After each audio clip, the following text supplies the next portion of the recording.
This is WWE superstar Drew McIntyre, and you're listening to the WWE Podcast. The champ is the one that everybody wants, me. Becky Lynch is going to WrestleMania. Claymore! Austin 316 says I just whipped your ass. This is my iron. You're going to acknowledge me. Hey guys, welcome to the WWE Podcast. It is, Friday, March 8th, 2024. Apologize for the mailbag being a couple days late. I just can't seem to stay healthy. As this time, I think it was something I ate, and my stomach has been just in the turmoil over the last few days. It just feels like something wants to get out, is the best way I can describe it. I don't think it's an actual illness. It's something I just ate, and I would have never been able to make it on the podcast over the last couple of days. But let's see how far we can get in the mailbag. This is going to be a one-part mailbag. I'm not going to do two parts, so whatever we get to, we get to. If you're a patron, you will absolutely get a spot on the show. If you are a non-patron, it's a roll the dice scenario. I mean, it just is. I appreciate all the non-patrons who are submitting questions and everything else, and we will do the best we can to get to those. But as we do, let's prioritize the patrons here and start with Alex the French guy. And he says, now that's what I call must-watch TV.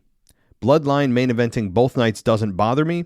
When a sun is too bright, it overshadows the rest. And there are a few people on the roster that have more than 50% of the talent that The Rock has. Some talents are just jealous. Be better. I'm sorry no one is more talented on the mic than The Rock in WWE at the moment. The only two people who could come face-to-face with him are MJF, Christian Cage, Punk, and Cena. I like Seth and Cody, but there are two random indie wrestlers when you compare them to Reigns and Rock. I love what The Rock is doing at the moment. He's revamping the Bloodline story and the one of Cody. We need to acknowledge The Rock committing that much to this run. Well, yeah, The Rock, I will agree with that point, that The Rock has committed pretty darn deep into this story, and he almost has to as a heel, because as the typical Dwayne plays the classic babyface Rock returns have come and gone over the years, that's an easy character for him to slide into, right? Like, all he has to do is just be this nice kind of charismatic guy that he naturally is.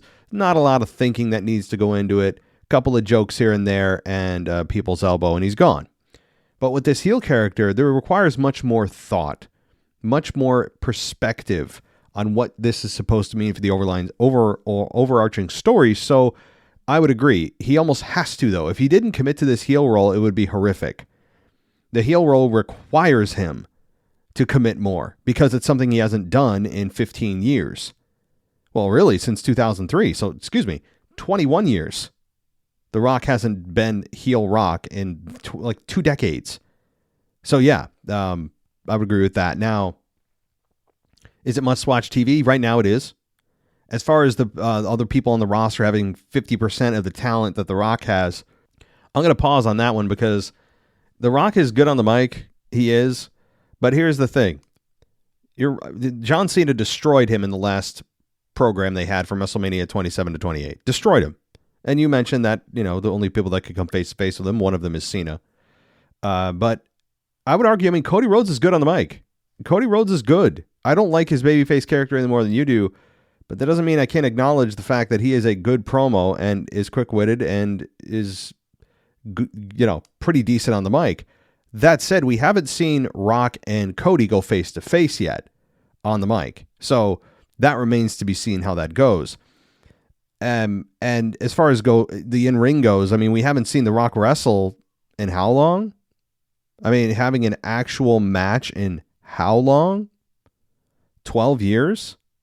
So it's been some time since The Rock's had an actual match. So for us to say, hey, yeah, the roster isn't even 50% as talented as The Rock is. Well, I'm going to say the jury's still out on that one. That's a heck of a statement given the talent that is in the roster right now, and the roster has never been more deep.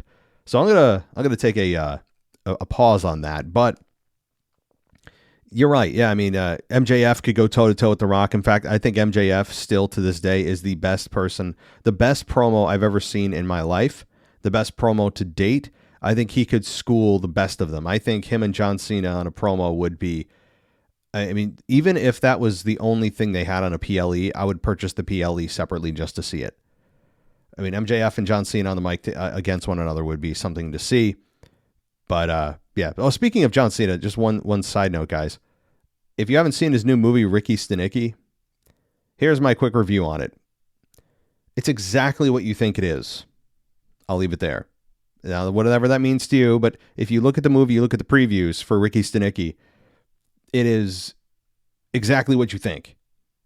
And that's not a good or bad thing, it is a good or bad thing depending on how you view it. I will say that there were some funny moments. There were periods of just kind of blasé. There were times when they thought they were funnier than they were, but then there were times that were legitimately funny and I laughed out loud. It's an R-rated comedy, so you're going to see John Cena say any and everything under the sun. So Mr. PG, Mr. Politician, the way he speaks now, very different in the movie. So if you want to see John Cena unhinged, go watch Ricky Stenicki. It's not something you'll be talking to your friends about, like, oh my God, that was the funniest comedy I've ever seen. But I think it'll be one that you come out of it going, yeah, it's kind of what I thought it would be. But I think it was okay. All right. Thank you, Alex. Let's get to our next patron. This is Freeman. And it says, let's see. This time I wanted to talk about another one of my interests and how to overthink wrestling with it. So film analysts interest me for both storytelling and cinematography, and I think this can be used to explain why people are complaining about things being predictable. People love a good twist, but change for change's sake is meaningless. For example, if Akira Tozawa came out of nowhere to pin Roman and win the belt at WrestleMania, no one would expect it to be this good or satisfying. And the reason is simple. There is no setup for this payoff. A shocking twist or turn in the story is only good if there's a setup for the twist beforehand, something that someone who has been paying attention could notice and predict. So the complaints of the ending being predictable has nothing to do with the results that they are choosing, as without a doubt the right people are winning matches, but the complaints are more due to the build towards those matches failing to give any of their options as outcomes. WWE can improve a lot by setting up people to win who don't win. The build giving away the winner every time is where they're going wrong. No one has back-to-back Rumbles in years. Yeah, I mean, Freeman, that's where it totally tipped the scale for me when they continually brought up, oh my God, the last time anyone went back-to-back Rumble wins was Stone Cold Steve Austin. They brought it up for months. I mean, it probably was at least 2 months before Cody actually won the Rumble. They were bringing that up, and it's definitely a bit of a kind of a tea leaf, if you will, that you can read and absolutely see where they're going to set up what that Rumble win will mean for Cody. And I said that right off the bat. So, yeah. All right. Let's see here. You got a long email, Freeman. All right. I could talk for hours on end. I just want to say Gunther and Dom in the match. I didn't know I wanted so badly until it happened, and it was great as I expected it to be. I just wish Dom could catch a break and not be a punching bag. He has a long career ahead of him. I'm sure he'll get out there, but this means setting up new challenges for the IC title being one-on-one. And out of the 6-men gauntlet, I feel like it has to be Sammy or Chad Gable, and they'll be taking the title as there's been no setup for anybody else. WWE has put a focus on both men, making it hard to work out who will win. Why can't they do this to find out the number one contender but not for the PLEs? And if PJ McDonald wins, I'll probably die of shock. But it's clear that this is going to be Gable that wins and goes on to take the belt. He hasn't been seen and doing anything with the Alpha Academy in some time, likely trying to distance him from the comedy gimmick as a setup for doing something serious with the belt. That's what they're doing, and I have no problem with Gable doing that. I think he is a formidable opponent. We know exactly what kind of match quality we're going to get. I have no issue whatsoever with Gable taking the belt. I think, and more importantly, really more than Gable winning, which is a significant win for him, is we're ready for Gunther to move on and move up. That to me is the bigger story. So, all right, let's see. Let's see here. I'm going to come back to your email, Freeman, just so I can make sure everyone gets a chance here. Just because I have a small amount of time, and I want to make sure that everyone gets a opportunity to have their voice, especially for those that are patrons. So I'll come back.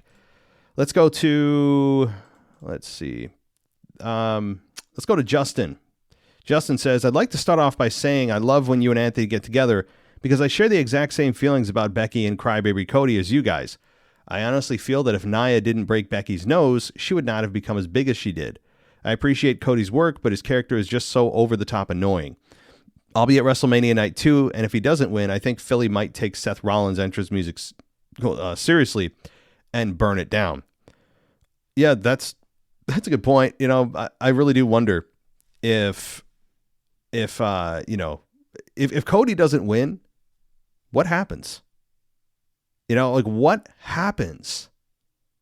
What do the fans do? We're all assuming, just as we did last year, that Cody Rhodes is a foregone conclusion. Even more so this year, with good reason. It is a great spot to take the belt off of Roman.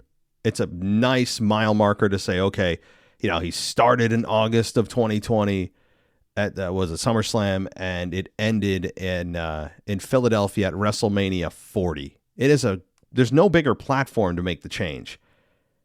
But wouldn't that be even more of a shock and really more of something to talk about that if Cody loses? I'm not saying it's going to happen, but it at least has to be discussed. God, I'd love to see what the fans do. I would love it. Here's what I think would happen. Let's play that card out. I think that if Cody loses, what they're going to do is have Cody come out on Monday Night Raw, hold the place hostage, not play Mr. Nice Guy, tear crap up, demand a rematch, hold the company hostage somehow, and go berserk. The crowd would love it, I think, but then the argument would be, well, why wouldn't they have, if he's going to win the belt next on the Monday Night Raw after WrestleMania, why wouldn't they have done it at WrestleMania 40? You know, so it's just something to entertain myself with. Okay, a couple more small things here. Anybody in the New Jersey area, the legendary Mick Foley will be a special guest general manager at an upcoming ISPW wrestling show in Hackettstown, New Jersey on March 15th. He's also doing meet and greets throughout the night. Shout out to Tommy Fiaro for always bringing in older talent, WWE talent, to the indie scene. He's also got Gangrel and Typhoon at upcoming events. And finally, side note, Carlito never got eliminated from the Rumble. He rolled under the ropes as Cross was kicking him. Lashley comes out and is face to face with Cross, then goes to attack him and Cross moves out of the way. Bobby hits Carlito, who's now standing on the outside of the ropes, and just gets eliminated. Yeah, you're right. I mean, I haven't heard anyone talk about that, but I guess if you're going to go down that road, who was the one that is still technically in the Royal Rumble? I think it was Curtis Axel, who claimed for months that he was still in the Royal Rumble. I mean, there have been some people in the past, there might be others, but there's another one for you. Curtis Axel is still in the 2012 Royal Rumble, whatever he was that he never got eliminated from. So yeah, there are claims you could make, but of course WWE is not going to go down that road. You know. All right, let's get to our next one here, and let's go to Peter P. And he asks, I know I'm late for the mailbag, but an interesting thought if it hasn't been discussed yet. It seems the Judgment Day and Imperium are crossing paths. What if Imperium continue to get on top of JD, which rattles Damian Priest into cashing in on Gunther? Good point, Peter. You know, I have no issue with a Money in the Bank winner cashing in on a quote-unquote lesser title. The reason is, doesn't it elevate that championship a little bit higher? I think if a title needs a little help, cashing in on a lesser quote-unquote title would be a way to do it. I mean, we saw Austin Theory do it, but only because he admitted, cashing in on Roman Reigns isn't going to work, right? At the time, there was only one champion, top belt. So it can be done. I have no issue with that either. I really don't. They would just have to come up with some reason why he didn't choose those top two belts. It would have to be convincing, though, because the IC belt doesn't need any help, right? So my argument of, well, it would help elevate a belt Gunther has raised it to an incredible level. So that wouldn't be the reason. We'd have to have a personal reason that Gunther and Damian Priest had. Like where Gunther, or rather Damian Priest, says, you know what, screw it. I could go for the top 2 belts, but I hate this guy so much, I'm going to cash in on him and take his belt from him. You know, that's a good point. Good point. Do I think it'll happen? Probably not. But let's see we should keep an eye on Priest and Gunther. See what develops there specifically. Thanks, Peter. All right, let's go to, let's see, Nova Mexis. All right, let's go. He says, I've been listening now for 2 years. I've been thinking about messaging the mailbag, and with WrestleMania right around the corner, I've decided what better time to do it than now. I was thinking, what if the greatest tag team match in history, what if the greatest tag team match in the history of professional wrestling was done on the Go Home show? With that said, I would book the match so that so that the Bloodline interferes with Steve Austin coming in and cleaning house, setting up with a Cody victory and Seth, and setting up for Rock Austin for WrestleMania. I understand that's unlikely to happen, but how cool would it be to get Rock versus Austin at WrestleMania 40, not 50, geez. Thank you for your time and the great content. Have a great morning and all the WWE podcast world. Well, thank you, Nova. I'm not really good at reading this morning. I've my brain's in a fog. But I don't know if they are even considering Rock Austin for WrestleMania. Now, on paper, it's nostalgic. On paper, it's OMFG, right? It is beyond newsworthy. But I really doubt that Rock and especially Austin want to touch their trilogy. They're both aged, especially, Austin, who hasn't been in the ring in a couple years. Rock hasn't been in the ring wrestling in 12 years. They're, Father Time wins all. Father Time is the only undefeated entity in this world. So I don't think that they want to touch their trilogy with a 4th match. Now, that said, I very strongly believe Austin could stun The Rock at WrestleMania, which will still create an insane buzz among fans.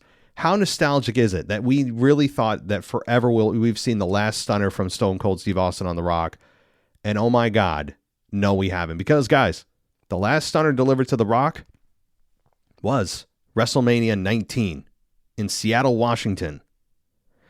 And that was, 21 years ago? So the last stunner was 2 decades ago, and we're going to get it one more? I mean, we never thought we would see that. But again, this is just my thinking. A lot of other people are on this bandwagon, and there was some evidence on SmackDown to believe it, with The Rock saying there's not a single man back there that can stop The Rock.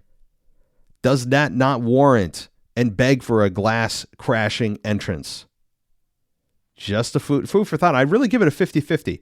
On Austin being at WrestleMania to stun The Rock. They'd be awesome. Absolutely awesome.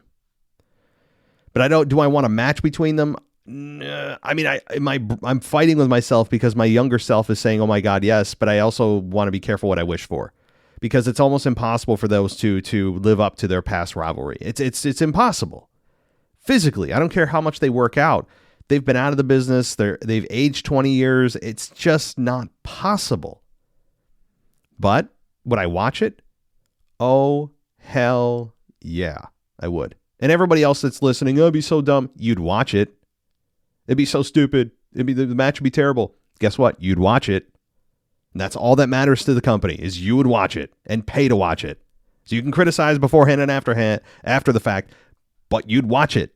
And that's the only thing they care about. All right.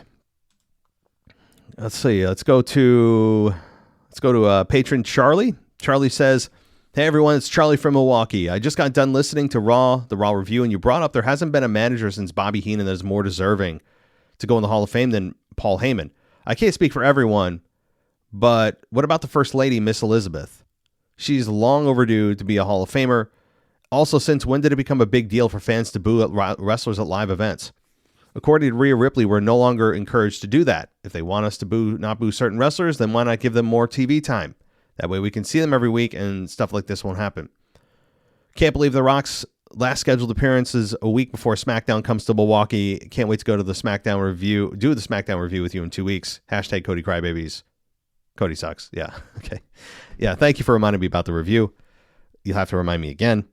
I'm in a whirlwind of sickness all the time for some reason. And I tell you, I have been more sick in the last 6 weeks than I have been in the last 6 years of my life. And that's not even an exaggeration. So, but no one cares, right? No one cares. Everyone cares about their own health. So let's talk about this point by point here. Number one, Miss Elizabeth, is she deserving? I think so. I mean, her connection with Randy Savage, she's infamous with Randy Savage. She's an infamous figure in the WWE lore. There has to be a reason why. Do I know the reason why she hasn't been inducted? I don't. Now, if somebody's going to correct me out there. I feel like she already has been inducted, but I'm gonna say no. Let's say no, because I was gonna Google it, but somebody out there will correct me. If she's not inducted, I don't know the reason why. I really don't. She must have some kind of really bad PR surrounding her, or they just have forgotten, or they want to push her down the line for, maybe the 2025 Hall of Fame or beyond. I don't know. But you're right. Miss Elizabeth should be inducted into the Hall of Fame. Yes, I agree. Now, yeah, I went into this at length with the Rhea Ripley criticism of fans booing Maxine Dupree. And I will say to this one thing that I heard in that video, that the infamous video that somehow went viral. It's almost impossible that video went viral, given that fans booing at a wrestling event, like that's as common as seeing clouds in the sky. But the one thing I did hear, and I don't know if anyone else heard it in the video, was a fan screaming, "Maxine sucks, blank." Fill in the blank, right? So there was one comment like that, but the rest was just booing. I mean, I'm not a big advocate of, well, I bought a ticket, I can say and do anything. No, you can't. Okay? No, you can't. If you want proof, security will provide that proof for you. Also, I don't mind anyone booing or cheering and keeping language respectful during live events, especially given you have families. Like, just use your moral compass, right?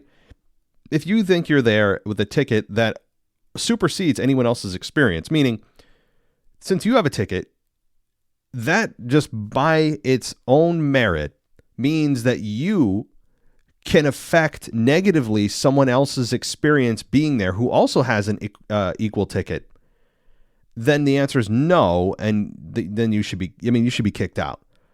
Now, booing and cheering, I have no issue with. Booing, cheering, Cody, you suck, right? Like, or whatever. The usual chants, the usual, criticisms. But to go into like vulgar territory with families around you now, and just use your head, like that stuff I disagree with. However, putting the vulgarity aside, Rhea Ripley was more focused on the fact that, oh my God, fans are booing Maxine and poor Maxine is trying. She's learning her craft. If Maxine and or Rhea Ripley are offended by fans booing when they are instructed to cheer, and that makes their tummy hurt, they are in the wrong business. We are not going to sit here and be told how to react. That is not what we're in. That's not how we're told and what we should be told to do. We are paying customers telling you how we feel about your product, just like any other business. It would be like somebody walking into a McDonald's, right? And that person is given a Big Mac and they're told that they're supposed to like it. Otherwise, why would McDonald's serve it, right? And they eat it and they start screaming at the cashier or the cooks who made it and say, "This sucks," right? Or saying, "This is terrible. I hate it." Okay, well, as long as it's, you're saying it in a way that's maybe not screaming. It's a wrestling event versus McDonald's. But how about they just say to the cook, "This is really bad. I don't like it. I want my money back." Yeah, or just saying, "This stinks. I don't like the taste of it." And McDonald's is saying, "Well, you can't have that opinion. You need to like it because we tell you to like it." That's not how life works, Rhea. Now, Rhea Ripley has lately, in her off camera personality, really started to turn me off, I have to say. She cannot win this debate. I would publicly invite Rhea Ripley on this show to have this debate about her coming to the defense of Maxine Dupree on a house show. Fans who paid their money to be there and act how they want to act in terms of booing and cheering. They can boo and cheer who they want. We've been told this for years, and it should be that way. And Rhea Ripley comes along and says, be better. Okay. How about we start booing you into oblivion? Now, you're a heel character, so you're kind of in between, and I don't know if any reaction's really going to set you off. But what about John Cena being booed at WrestleMania 21 against Triple H? Or was that WrestleMania 22? I think it might have been WrestleMania 22. How about that? How about The Rock being booed against Hulk Hogan at WrestleMania 18? How about Roman Reigns being booed for 7 years? How about Bayley being booed as a babyface character before she publicly slaughtered her Bayley buddies? I mean, the list can go on. Are all of a sudden all those don't matter, but when it comes to poor Maxine, we're supposed to care? How about the narrative that we're told as long as they're making a reaction, as long as they're being loud, that's all that matters? Now, that's a whole bunch of nonsense. It's a bunch of BS. It's a cop-out because you're trying to direct them to a certain reaction. But if they don't have that reaction, at least they're having a reaction. How many times do we hear that? As long as they're making noise, right? So Rhea Ripley was very mistaken by that tweet. Okay? By that post on X. So I really would publicly invite her on this show because there's just no defense for it. None. You can feel bad because you're in the business and you know how she's struggling and she's trying, and she is. But that's the lumps you take. That's the risks. That's the nature of the beast in which you voluntarily got into this profession for and took those risks voluntarily and took those lumps voluntarily, knowing fans are not going to react the way you want, knowing fans are probably going to be nasty to you when you don't want them to be and you're just trying. Yeah, that's the business. She's also getting paid to be here. Okay? Maxine isn't doing this out of slave labor. So cry me a river, Rhea. Good God. Anyway. Yeah, The Rock, last scheduled appearance, it's going to be sad. So. All right, Charlie, let's go to Dave. Dave says, hey, Matt, hope you're doing well. Sorry for not sending in last week. My girlfriend and I were actually celebrating our 3-year anniversary and got a little too busy. Anyway, I've been wondering something with the Usos storyline we're getting for WrestleMania. Do you think there's any chance we get a Jimmy face turn or the Usos making amends after a WrestleMania match? I'm not sure how WWE plans on setting that match up, as I can't or couldn't really see them staying enemies after. Also, I love Seth Rollins ever since I was a little kid and I watched him debut with the Shield. He was my favorite, but man, that promo on Monday and the Diarrhea Dwayne joke were horrible. It truly felt like a Vince joke and it genuinely made me cringe. I love Seth, but I really want to see Drew win at WrestleMania. And I see his current character with the World Heavyweight Championship. Oh, and anyway, hope you and everybody are having a good week. Thanks for reading. Well, thanks, David. Diarrhea Dwayne was something that he probably heard or came up with or somebody creative did. And he goes, I like that. And he said it out loud a few times and I like that. And I understand the temptation to say it in private before you get to a crowd. It sounds like it would work. And he took a calculated risk and it didn't work. Now, I think if he continues to try to push it this week, it'll be a mistake. He should probably forget he ever said it. It wasn't suffer and succotash bad, but it was not funny. In the moment I said, let's see if it sticks, and it has not stuck. As time goes forward, people dislike it more. But I look, everything they say isn't gonna work. Everything they say isn't gonna turn into a T-shirt. Everything they say isn't gonna be a resounding success marketing wise. It's just not. So it is what it is. It didn't work. That's all. We move on. But it did feel like Seth called up Vince, right, on his free time, and he's like, "Hey Vince, look, I need something funny. I need something that starts with a D that we can call Dwayne, because it has to be a D, so it's something Dwayne." And Vince is like, "Well, hell, how about diarrhea?" And it does very much sound like Vince, does it? It does. But I don't think it is, but it does sound very much like Vince is probably the only one laughing at that one. Now, the idea about the Usos after WrestleMania, clearly they're heading to a match there. I don't want to see any more bloodline garbage, at least Civil War wise, between Jimmy and Solo and Roman and Jimmy and Solo and Roman and Jay. The Rock is a different animal because he has yet to turn on the bloodline, or the bloodline yet to turn on him. So that's a whole nother chapter we haven't even seen yet that is coming. And if anyone doesn't think it's coming, you are just lying to yourself. So that's a whole different thing. But that said, there has to be some kind of aftermatch. This is it, right? Like this has got to be it. You know, maybe they shake hands afterwards, but then what does that mean for Jimmy? If Jimmy and Jay have like a handshake or hugging moment after the match, then what? I mean, Jimmy has to leave the bloodline because he's made amends with Jay, and then that gets weird, and we'll see. But I would agree, one way or the other, this is a one and done for Jimmy Jay, I would hope. This is kind of a carryover from the bloodline storyline of the last like 3 years. It's just one of those open loops that they decided to finally close that no one was really asking for. It'll be a fun match, but I really feel like Jay got cheated out of a match with Gunther to win the Intercontinental Championship here. But that's my take. I feel like Jay deserved better. And Jimmy, look, Jimmy is a very boring character. I've said that before. I'll say it again. He wasn't. He was intriguing. He was fun with the Usos being, when they were in their tag team together before the bloodline split, and he played his role nice with Sammy and all that. But ever since he got back with the bloodline, it has been horrific for Jimmy. Horrific. He's a boring character that gets laid out every week. And he's not even fun to watch or look at anymore. He's not intriguing. No one really cares what Jimmy's doing. And it's not to say his career's over. No. It's just saying his character is just womp right now in a big way. So Jay, I think, deserves much better. But, all right. Well, also, happy anniversary to you and your girlfriend. Congratulations to you guys. And I hope you enjoy WrestleMania if I don't talk to you. Thanks, David. All right. Let's talk to DJ Kuzmo, another patron. And DJ says, this is DJ Kuzmo back at it again on the Mailbag Show. It's official. Here we go again. Dakota Kai has turned on Bayley. I kind of knew this was going to happen because how is it that all of a sudden Dakota wants to help Bayley take on the remaining members of Damage Control?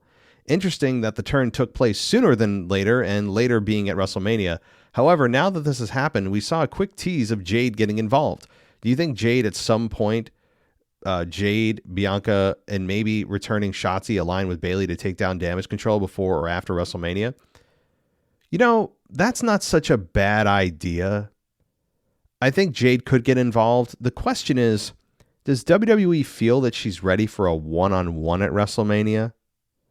The answer is, I don't know. We saw her in the Rumble briefly. Big reaction. Fun to watch. I don't know if that means they're ready for a one-on-one, though, on a huge stage. I could see Jade in a tag team match to spread the workload and not have the focus totally on her, give her some breathing room, and not just throw her right into, oh my God, it's it's WrestleMania 40, right? I think that they'd have to have uber confidence in her to do that. And she seems very confident in herself, obviously, with her photos she always posts. And yes, her physique is incredible, but I mean, that's superficial. Now let's see what you can do in the ring. So we'll see. Now, Drew McIntyre being the voice of reason makes sense because Seth Rollins is getting involved with the bloodline way too much. While he should be focusing on the title match against Drew at Mania. Just a quick side note. This World Heavyweight Championship just seems like an afterthought for the past couple weeks. And I get that Seth wasn't medically cleared until he mentioned he was on this past Monday's Raw, but it seems like this championship to me isn't as important as it should. Regardless of who wins that title at WrestleMania, whether it's Seth, Drew, or Priest, would it even matter? Since the main championship is still held by Roman and the ongoing story of Rock and Bloodline. Oh, and by the way, the wise man, Paul Heyman, is getting inducted to the Hall of Fame. Interesting to see who will be the one to present it to him. Anyway, before I go on a rant, let me close by saying, DJ Kuzmo signing off. If I see y'all on Discord Friday night on SmackDown, and have a great weekend. Peace. Well, DJ, thank you as always every week. And hey, this World Heavyweight Championship does not feel as important as it should. And WWE is even kind of bringing that to the forefront. And Drew's whole frustration with Seth is kind of that exact thing. That Drew is being ignored. And we saw that on Raw. We saw it actually play out on camera. So they're not blind to this. Drew is actually bringing it out there and saying, hey, you're the World Heavyweight Champion. You should be focused on Raw and that belt, and yet you're focused on the Bloodline. If you turn your back on me, you're going to lose that belt. That's exactly what he said on Monday. So This frustration is not being lost on the company. In fact, they're using it as Drew's motivation and a possible vulnerability for Seth. So, thanks, DJ. Let's get to another patron. This is Darren. Darren says, hey, WWE Podcast family. Who do you think will take the pin in the tag team match at WrestleMania? I have a weird feeling it might be Seth, but I would hate that. I think it should be Cody getting pinned by Roman, not just because I dislike Cody, but because it would tell a better story in their match the next night. Roman has Cody's number. Or if they want the team of Cody and Seth to win, I would do it by Cody pinning The Rock so he could be pinned, and The Rock and Roman, he pins The Rock and Roman back-to-back nights. What are your thoughts, Darren? Thanks, Darren.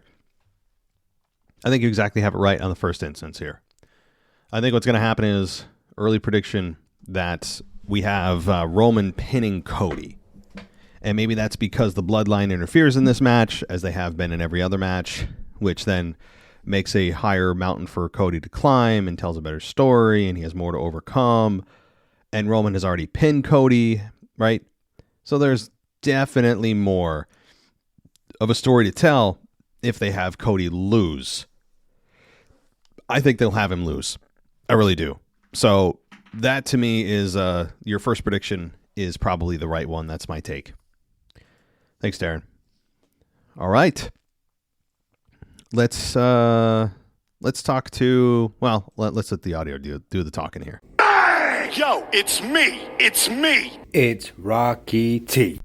Rocky, what do you got for us? He says, after listening to the current state of WWE the last couple weeks, I have some thoughts. First, about Damian Priest and his Money in the Bank. He does need to cash in soon, like you and Anthony pointed out. Judgment Day should lose the tag titles night 1 of WrestleMania. Having Priest cash in on the Raw after Mania on Cody, assuming he beats Roman. Cody wins it back at the Backlash PLE. This would make Damian a transitional champion, but it would add the Judgment Day legacy, and also make Cody a 2-time champ. This is how I would book the Money in the Bank scenario. That's a possibility, Rocky, but the problem is this. A win like Cody's over Roman, that we're all assuming it's going to happen. Let's just assume it. That's a victory that needs to stick. You can't play around with it. It's not a victory that you can snatch out of the hands of Cody. It's not one to play around with the emotions of fans anymore. You've done that for years now. It's time to just let him be champion.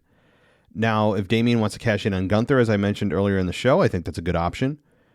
But also on Seth or Drew is a good option. But what if he can cash in and lose? He doesn't have to win. I think Damian has a good chance of winning. But there's not the fans aren't needing Damian to win. And really, the landscape of the company right now doesn't warrant a win by Damian Priest, because the only way I would say that Damian wins the world championship is this scenario and this scenario only, is if Seth retains at WrestleMania and then Damian Priest comes out to cashes in on Seth and wins the World Heavyweight Championship. That's it. You don't want it to happen to Drew. Drew as a heel champion is much more interesting than having Damian as a heel champion. And you can't cash in on Cody, because if you cash in on Cody, again, you're taking away from what that WrestleMania 40 outcome is. Again, the outcomes of WrestleManias just generally should and usually do stick through SummerSlam. It's not 100%. There's exceptions to every rule, of course. But WrestleMania victories are ones that usually mean more, ones that stick longer, and they should. So I wouldn't screw around with Cody's victory here. I wouldn't have Damian cash in on Cody. I wouldn't have him cash in on Drew. I would only have him cash in if Seth wins. That's it. Other than that, he can cash in any other scenario, but I think he's going to lose. It's just not set up for Damian Priest to win right now, unless he's going for the Intercontinental Championship, which I would be okay with. All right, so I know a lot of listeners and fans felt that Bianca Belair should have won the Chamber. And Anthony DeMarco felt that with Becky being the challenger, this felt like, quote, been there, done that type of match. I disagree. To me, this victory over Becky will completely solidify Rhea as the absolute best in the business. This will be her second victory over the one of the four horsewomen at back-to-back WrestleManias. This reminds me of when John Cena had back-to-back victories over Triple H and HBK. John Cena was champion before he had those victories, but in my opinion, those two victories not only made me hate him for the rest of his career, but I knew he was the face of the company, the new face of the company. So, yeah, this is the thing there, Rocky T. I think Becky Lynch right now is in a spot where she doesn't feel as big as she once did, which is why it doesn't feel like it means anything if Rhea beats Becky at WrestleMania. On paper, I see what you're saying, but when you look at it right now and you just feel it, the feeling for Becky of like, oh man, can't wait to see her as champion, that there's no sense of urgency for her character. It's getting a decent reaction still because it's Becky Lynch, but there's no organic push for her to win. Fans aren't dying for her to win. It's about Rhea right now and the run she's on. It should be, there's just no scenario in which Rhea Ripley loses that belt at WrestleMania, by the way. There's just none. And no reason, no booking you can convince me of Rhea should retain at WrestleMania. I don't care who her opponent is. But I don't really believe that her beating Becky Lynch at WrestleMania is going to do too much more for her. I think it'll either keep things as is because most people expect Rhea to win anyway, and that's a big problem, right? I think it would create much more, of a discussion, of a talking point, of a debate, if it was Bianca Belair versus Rhea Ripley, because they haven't faced each other one-on-one on the main roster. They have been teasing it for a while. They never have actually crossed paths yet. And there is much more of a push for Bianca right now than there is for Becky Lynch. And Becky Lynch isn't as much of a threat as Bianca Belair is. So I think they missed the mark here too. I really do. That's not to say Rhea and Becky's going to be a bad match. I'm sure it'll be very good. Both women can absolutely bring it. I have no concerns about the quality. It's about when Rhea wins, what does that victory really do for her? The answer is not a lot if you're Rhea, but a lot more if Rhea beats Bianca. So, again, this isn't a bad WrestleMania match. It's just not one that I feel as excited as I should be for. And that's largely because Becky's character has been just spinning its wheels for a year or more. Just kind of playing the man gimmick, doing her weird little, wearing her strange outfits and trying to be funny on the mic that never really works. But she's good on the mic when she wants to be. She's got her weird tics about her, but she's a star. And she has accomplished more than most women will accomplish in their careers. But currently, as of this present moment, how most fans feel about her character is just lukewarm. Lukewarm. It's about mommy right now. That's it. So, all right. Now, before we get to, while we're on the Rhea Ripley and the Bianca Belair this topic here. This is not from an email. This is from my own brain, so bear with me. There was a post put out by WWE Games, which is 2K Games. They put out a post because today is the release day of 2K24. And they put out a post on Instagram with Cody, Rhea, and Bianca. And the post, let me go to it, which I think has been since taken down, by the way. The post said something about the trio. Let me see if I can pull it up here. It said, most iconic WWE 2K24 trio. And there were some disparaging remarks made against Bianca Belair. And if you want to know what those were, and this is what I'm quoting here. This is, by the way, the only one I've seen that is disparaging. If there are more, I'm really curious what people said beyond this. Now, this is a quote. Bianca said, this person that commented said, quote, Bianca doesn't belong, but guess gotta have a black. And then the second one, different person, said, quote, the two on the left, yes, which are Bianca and Cody. Bianca, absolutely not. Okay. Now, these are the only two comments I've seen on this post. The only two. If there are more, I'm very curious to see them because everyone's making this stink about these racist comments. And I just want to say this. The first comment, Bianca doesn't belong, but guess gotta have a black. Okay, that's bad. that does seem racist from some clown. Bringing up her color, that they're saying he's implying that they're putting her there just because she's black. That's the insinuation. Yeah, racist, bad comment, bad guy, bad person. Absolutely. Whoever this was. I'm not going to give out his information, which you can find anywhere really. But the second comment that says the two on the left, yes, Bianca, absolutely not. Well, how do we know that that's racially motivated? Why? I mean, there are other reasons people can not like Bianca Belair other than the fact she has more melanin in her skin, right? Like, there are other reasons. What if that person just doesn't like her character? What if they just don't relate to her character? This comment has nothing to do with her race, but yet everybody's trying to make that comment about her race, even though it never said anything about it. Nothing about her physical features at all. But people are jumping to it immediately saying it's so racist. That comment, I don't agree, is racist because unless you want it to be, objectively, it's not. It's because there are a million other reasons why they wouldn't like Bianca, right? The first one, agreed. Bad job, bad guy. Totally agree. That's just crap. It's gross. Agreed. But outside of that, so I've seen one comment that some clown made out of, let's see how many people like this. There were, at the time, before it got taken down, 127,000 people liked the post, which means probably hundreds of thousands more saw it. Out of that, one guy, and again, I'm actually asking people if there's more disgusting comments, I'm curious to see what they are.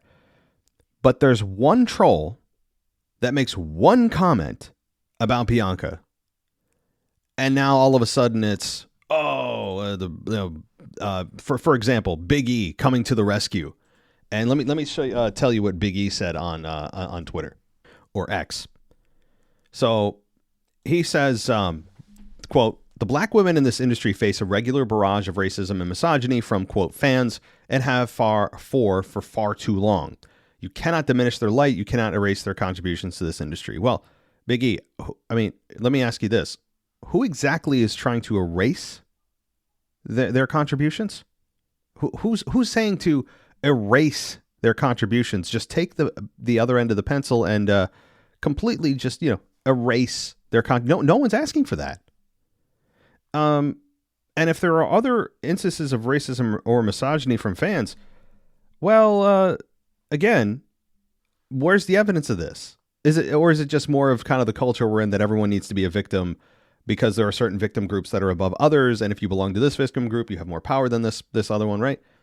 It's all of a sudden everyone's rushing to Bianca's defense as if the company has been, and the fans have been racist against her. Well, a pretty weird way of showing that the fans are that there's such an overarching problem, this barrage, as Big E said, of racism.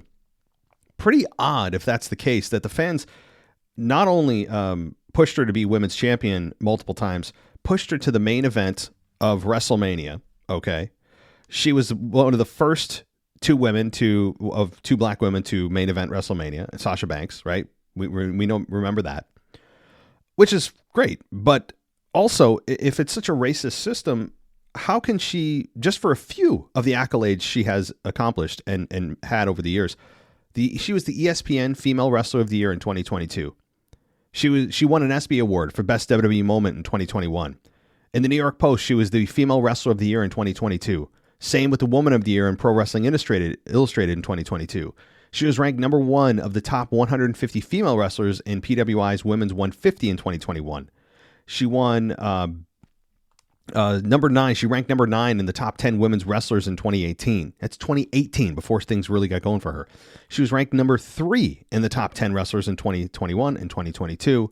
She has won the Best WWE Female in the Slam Wrestling Awards in 2022. She has been WWE Women's Champion 2 times, SmackDown Women's Champion 1 time. She's won the Royal Rumble in 2021. She's had the best match of the half year in 2021. Pretty weird if there's such a barrage of racism that the fans would allow somebody like this to ascend to the heights that they have. And again, I know, look, people all over the world, there are individual people that are racist. Absolutely. Yes. And what this person said against Bianca is wrong. Absolutely.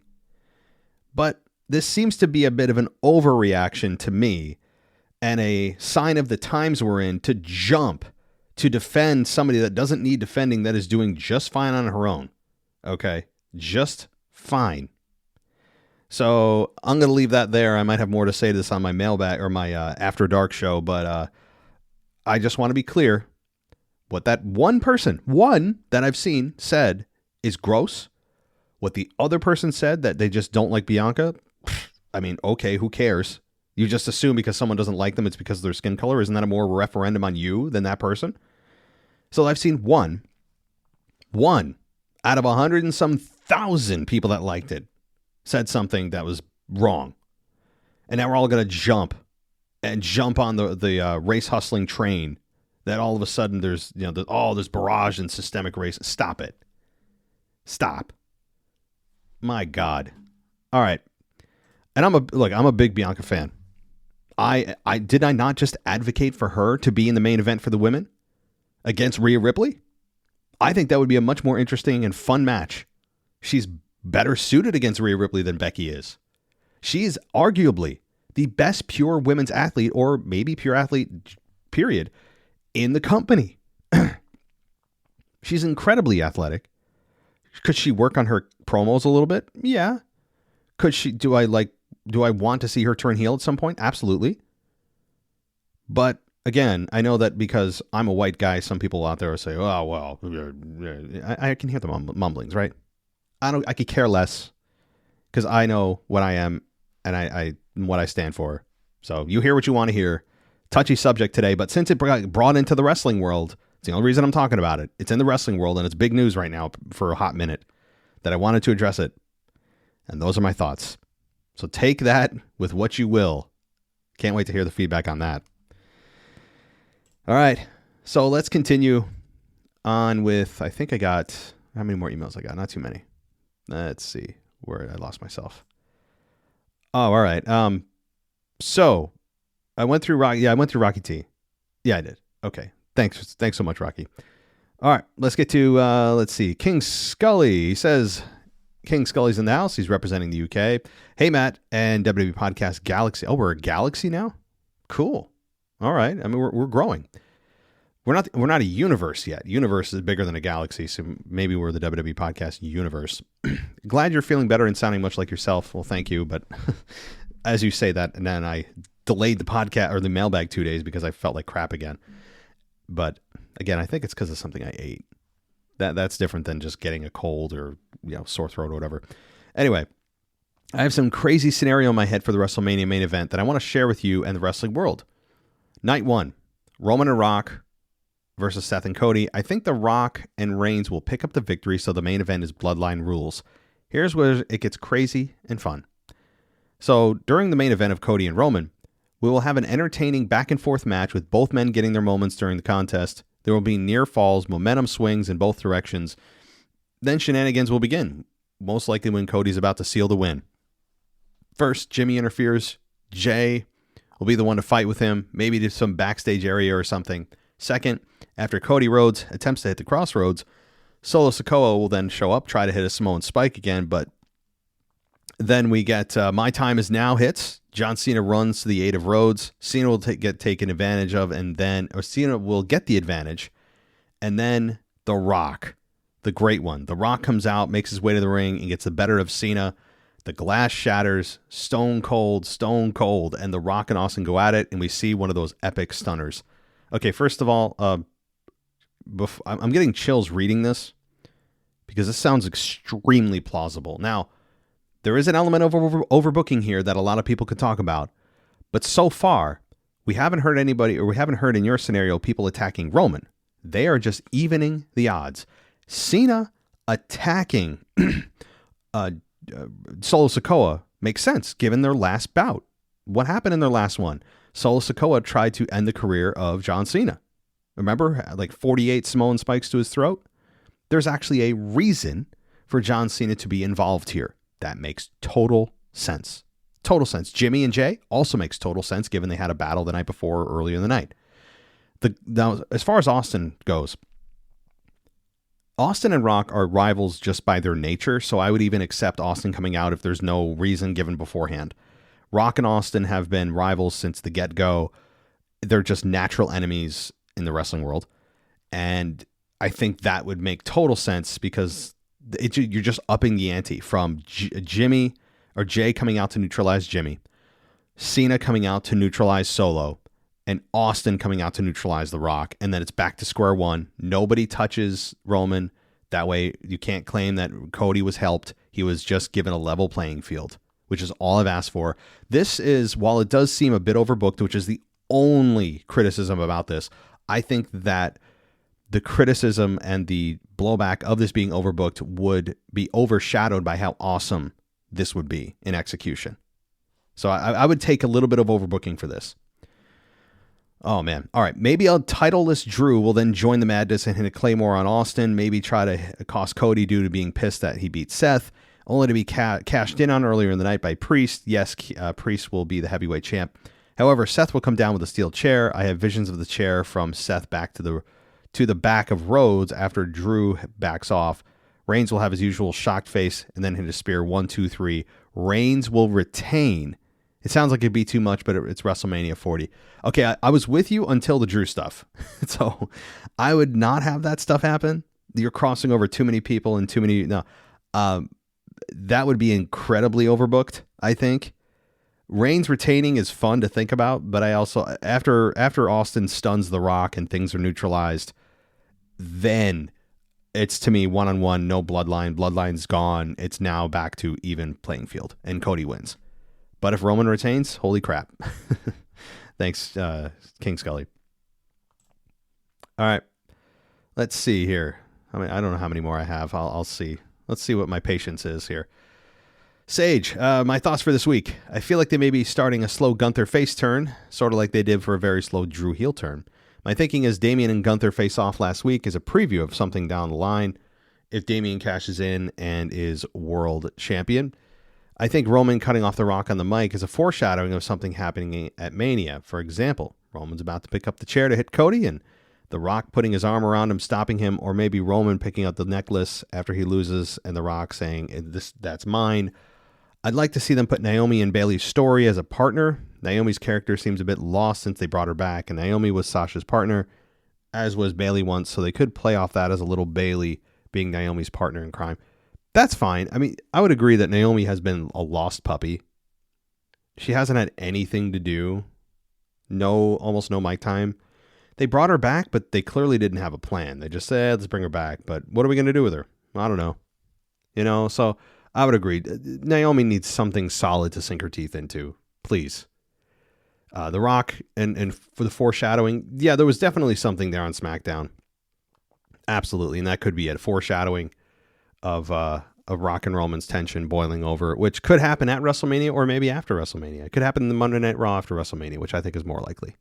I think The Rock and Roman have a Splitsville Monday Night Raw after WrestleMania. After Roman is lost and there's tension, then it's over. But as far as Gunther's slow babyface turn, yes. I think they're kind of testing the waters here. I mean, look what they did. They put Gunther in against the most hated man in the company right now. And they cheered for Gunther, as they should have. So it's kind of a start from the very bottom of the turn and see what happens. Thanks, Sage. All right, Sam. First, you can tell something has gotten better by the fact that nobody says, quote, bring back the Attitude Era anymore. What do you think of The Rock talking a lot by himself as opposed to him and Roman going back and forth? Well, they're not in a program together. Right. Well, once they turn on each other, then there should be a lot of them having a promo against one another. Yes, absolutely. But right now, there's no need to, because The Rock's beef isn't with Roman yet. It's with Cody and with Seth. So that's why. But yeah, no one's asking for bring back Attitude Era, because right now we're living in an era that I think we're going to look back on fondly of. I don't know what era this is called, the reality era, I don't know, whatever you call it now. But whatever era we're in, we're going to look back on fondly, I believe. All right. Let's talk to one more person. This is it. All right, Nick.